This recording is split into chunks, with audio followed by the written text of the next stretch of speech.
Кызамык антибиотик менен дарыланбайт. Учурда өлкөбүздө кызамык оорусу тарап абал курчуп жатат. Буга кошулуп эл арасында ар кандай такталбаган пикирлер айтылууда. Мисалга, кызамыкты антибиотик менен дарылап койсо болот. Келгиле биринчи кызамык оорусу тууралуу айта кетейин. Кызамык аба тамчы аркылуу жугуучу вирустук оору. Ал дене табынын көтөрүлүшү, мурундун агышы, жөтөл менен мүнөздөлөт. Кызамык өпкөнүн мээнин сезгенишине түгүл өлүмгө алып келиши мүмкүн. Ал эми антибиотиктер бактериялык инфекцияларды дарылоо үчүн колдонулат. Кызамык менен ооруган адамдын абалын начарлатышы мүмкүн, анткени алар иммундук системаны басышат. Демек, кызамыкты вирус козгойт, а антибиотиктер бактерияга гана таасир этет.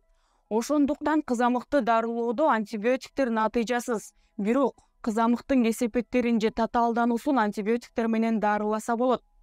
Кызамыкты дарылоонун бирден бир натыйжалуу жолу тууралуу иммунолог Гүлзада Дыхканбаева айтып берет.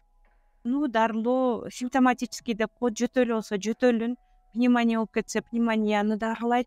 Өзүнүн бир дарысы жок да. Эң эле эффективдүү алдын алуусу бул сактасуу, бул алдын алып эмдөө болуп эсептелинет да. Улуттук календарь боюнча бул кызамык оорусуна 1 жашта, анан 6 жашта эмдөө жүргүзүлөт. Балаңыздын өмүрүн тобокелге салбай кызамыкка каршы эмдетиңиз. Вакциналар өлкөнүн бүт аймагында жеткиликтүү.